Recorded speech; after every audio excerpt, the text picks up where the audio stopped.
Hey y'all, it's Alicia and welcome back to Alicia's Crafty Hoplop. Well, this is going to be a hodgepodge video, or what I call a collection of different things. The first thing is, a few days ago, Joanne, the Happymailstamper, did a mini online challenge asking each of us to sort of share how, for her it was this collection of pom-poms that have been arriving from AliExpress that she's put into a jar. But basically she said, what do you guys do? Like, how do you organize when things come in? And how do you put them away, and how do you remember to do that, and so forth, or just show us your stuff and how you're working.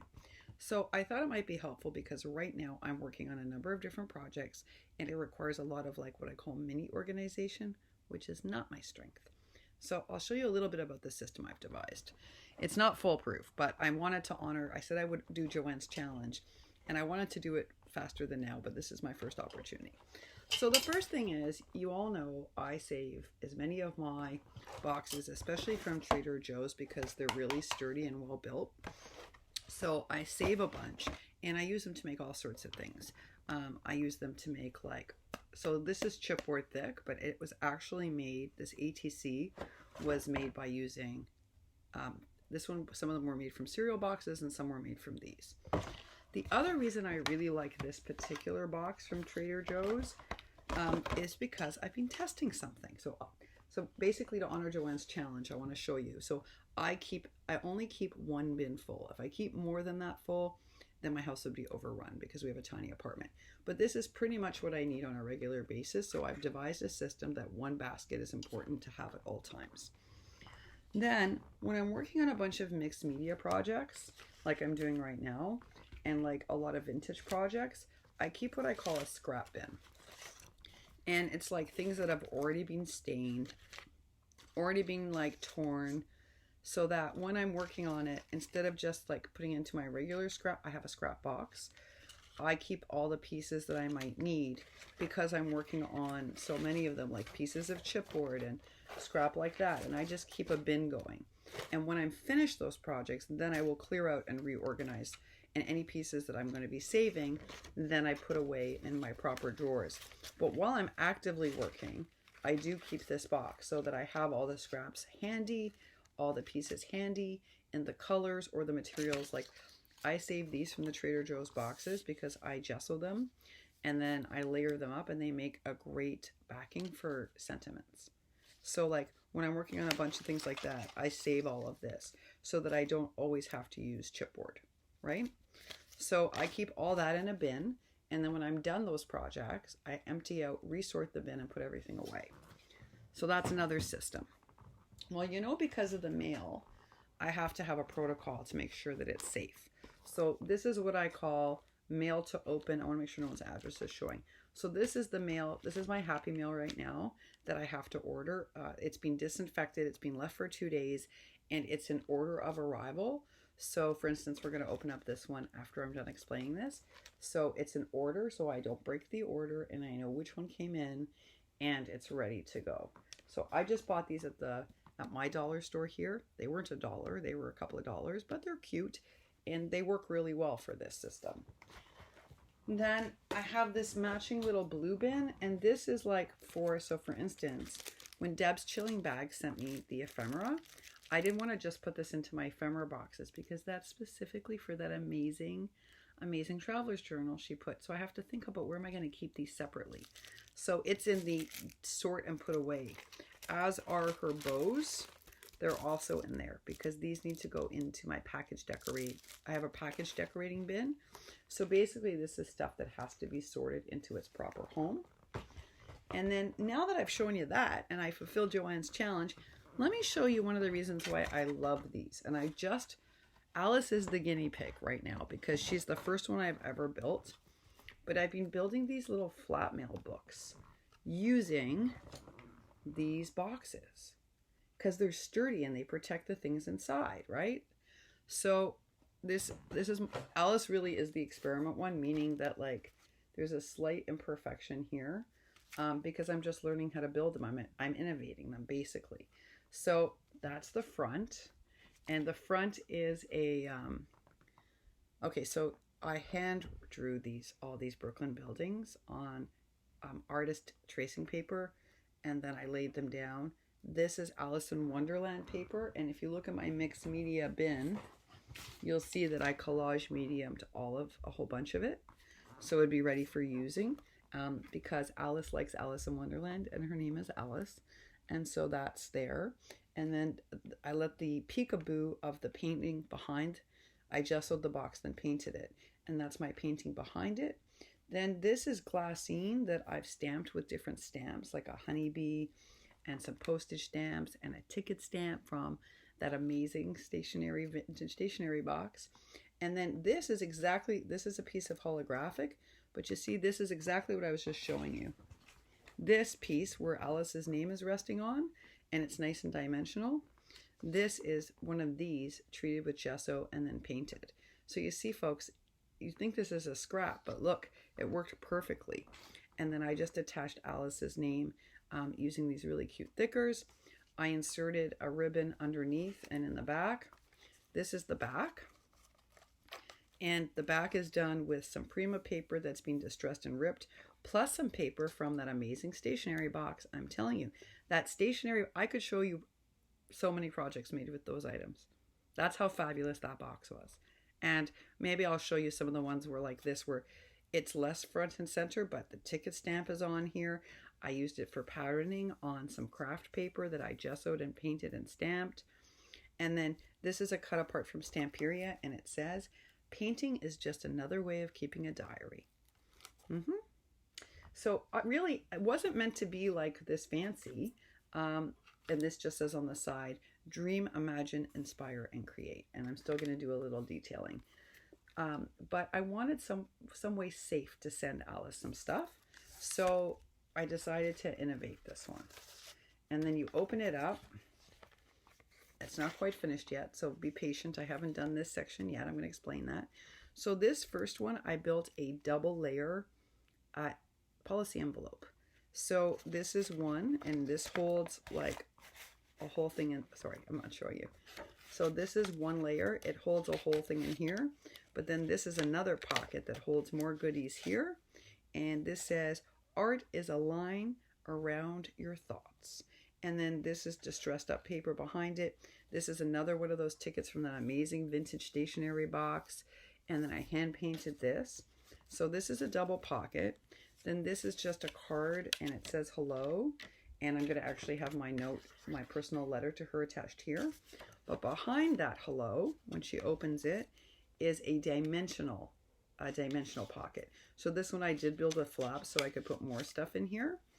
And so that's on this side. This is an enormous pocket, and I'm not finished this side yet, but it's a large flat pocket for tucking in some goodies. And this is a cut apart from Stamperia, and I love it so much. And yeah, I've glittered up the eyes and the lipstick. But I'm actually going to be inserting 2 flaps, so there'll be 2 more pages in here. And in there will be some things for Alice. And that is her Flatmail design, created out of one of these recycled boxes. Yep. Pretty amazing, huh? I've created other Flatmail designs for her too, because this is not her birthday themed one. So that is not only a great example of how I'm using those stationery box supplies, right? And this one I'm not even including in my formal presentation of the projects. I'm just in love with those stationery box supplies. I'm using them in so many projects. But also, I wanted to just share with you like a new Flatmail design that I've been working on. So this one I really love. And if it works well with the flaps and I have the 2 extra pages, this is actually going to hold a lot. And what I love is the book-like format that's protected by using this boxing. So yeah, I love it. Oh yeah, and I put some amazing glittery tulle over all that. So yeah, there's another thing to share with you. I told you I'd let you all know what I thought of these dies. Now, I told you I wasn't really happy about the size, but I suspected they were going to cut well. I'm thrilled with the way they cut. I'm going to tell you something. I was very impressed. It made up for the sizing, folks. So this ATC, which is not yet finished, I used cereal boxes layered up twice. So it is chipboard thick. Okay? Thinlits shouldn't be able to cut so easily through chipboard thick. Sometimes you have to cut 2 or 3 times and they don't even do it. Folks, these cut out really well. And these are those distressed edges ones. So I didn't even want to distress this further. I just liked the way it looked. And so it's 2 layers of the cereal box backing, so it is chipboard thick. Then it's a painted layer that I did myself. Then a artist tissue paper where I did all the drawing of the buildings and a little cartoon of myself wearing glasses, as you can see, and my hair glittered up. It's not yet finished, but I did promise you I'd let you know how these cut out, and they cut well. If they can cut through 2 layers of this, which is chipboard thick, they can cut anything. And a layer of tissue paper on tracing paper on top, and it didn't tear any of my edges. So this cuts well. So while I may have been a little bit disappointed in terms of size, I would have liked them to have come, I guess, 1 or 1.5 sizes larger. They do cut out well. They do. So there you have it, folks. This is how I organize my stuff, and that is how the dies did. And now let's open up some Happy Mail from P. So she packed this so well. This is from Whimsical Endeavors that I can't even tell you. First of all, I knew it was from her immediately because there was a sloth on the envelope. But she's seriously wrapped this up. Like, I pre-opened it so you wouldn't have to deal with crinkle. And I'm still cutting through the wrapping. So she was definitely, whatever is in here, P wanted to protect it. She was definitely worried that something would happen to it. So I'm super excited. I swear to you, P, this is like an exercise. You know when you were a kid and like people used to wrap your present 20 times? That's kind of what this is like, y'all. It's like many, many layers that you have to unwrap to get to what's inside. So now I'm like super curious. Like, what is in here? Oh, I still can't see. It's exciting. It's exciting, y'all. Oh, there's a note too. Alicia, oh, wow. No wonder you were worried, and that's why. Guys, it's a shim for my machine. Sorry, I don't want the glare to get to you. And look how she attached it with the little sloth. Thank you. So P knows that I've been struggling because some of my dies need to be cut in a certain way. And unfortunately, I don't have a shim. I've been sort of rigging it with something else, but it's not a good idea. And P's taught me that there's a bunch of different shims, and they come in different densities, and it makes a difference. So I want to show you guys what a shim is, because some of you probably don't know this either. If I've been using a die cutter for 2 years and I love die cutting and I didn't know, then I'm sure some of you don't know. Now I see why she protected it, because if the shim had been bent during shipping, it wouldn't have worked and it would have wrecked everything. So this is unbelievable. Okay, so let me show you. You were really smart, P. That was really smart of you. So a shim is basically, they come in different widths. And so I was having some trouble that some of my dies were not embossing and cutting through as well, even when I'm following the instructions, right? And I was saying that, like, one of the things about the Maggie Holmes is that when I did it on the gold foil, it was great. But if I just ran it through twice, you got a slight impression on the leaves, but you really didn't get that amazing face detail that I loved in the gold foiling.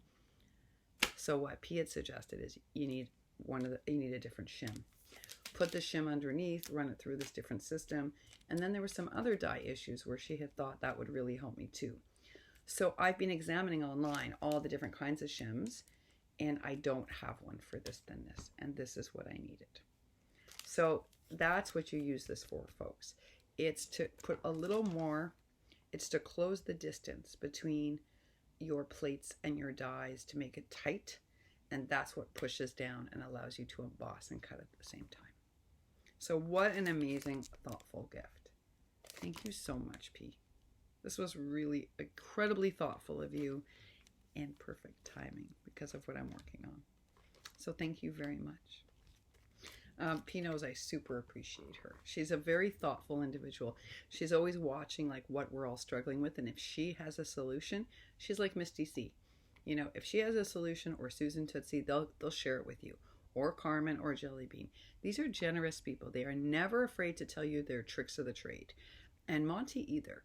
You know, folks, if you're newer to crafting, or like me, not new, but still needing to learn things, that we have such a resource here.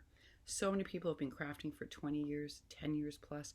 They know a lot of things, and we're lucky because they're generous enough to share with us. And P, Whimsical Endeavors, is one of those people. So is Jelly Bean Junction. So is Donna. So is Monty the Polka Dot Pinecone. Very generous about sharing knowledge. And Misty's just super talented. But if you listen, there have been many times I've asked Misty C for advice, and she has always graciously given it to me. So we are very lucky here. Don't be afraid if you're new to crafting to ask for help. It's the fastest way to learn, and when you run into trouble, these are the folks that are going to get you out of it. I promise you. I've been there myself. All right, y'all, I'm going to take a little break and have some supper, and I'll be back on to share some entries and one more Happy Meal, and maybe a project share. I'll see y'all soon. Bye for now.